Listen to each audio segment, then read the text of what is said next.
और यकीन बात जेका साई जतन जी अञा पई कीअं सजल सायो न मरी हरे में वतियूं तूं त छोरी छो न पिए कोन बि कोन तूं कोन ॿारो जीअं राति जो तूं कर डोरा पो ला ला ला ला ला ला ला ला ओ बना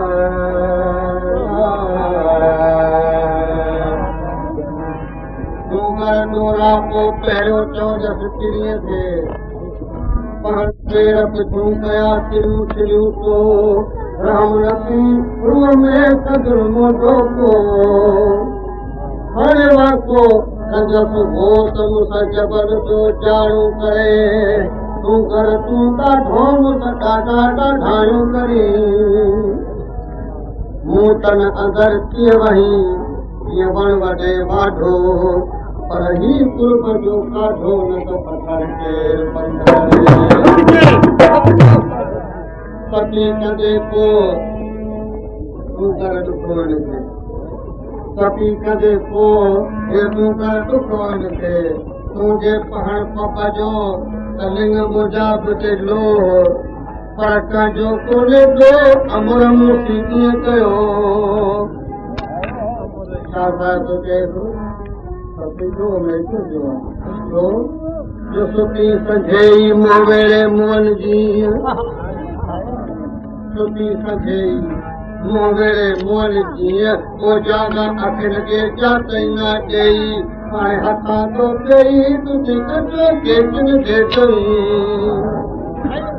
हाय संजे रही सुनी काफिर मंझ घरन लेरन जो अब्द लतीफ जय कर कर सोन कन सेठिय मोक मिलन जग संजे रन सुनी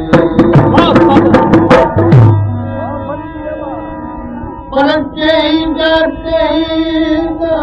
ला ला ला ला ला ला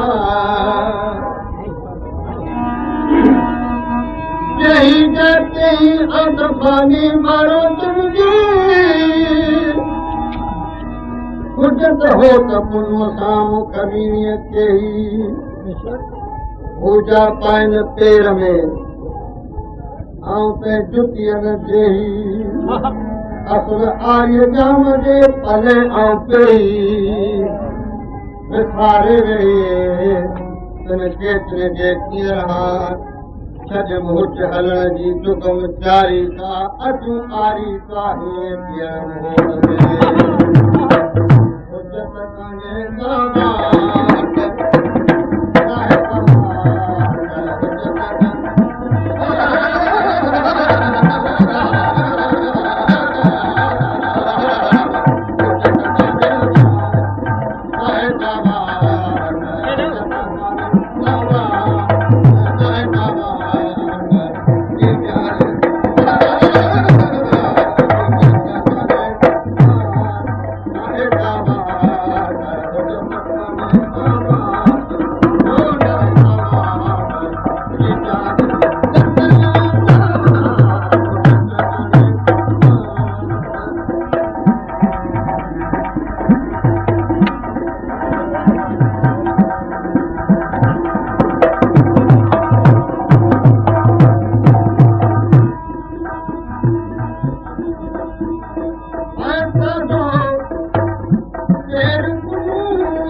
भले आन बनाए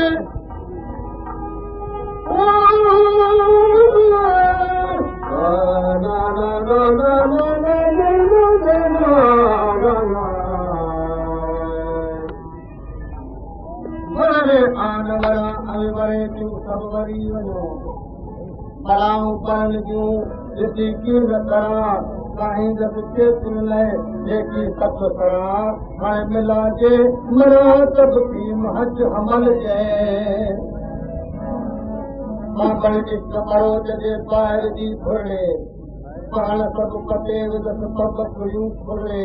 घुराए सभी रोह जे पेर बि छॾियसि फुरले हाणे सीने पर फुरले सभु हमल वञे पई हो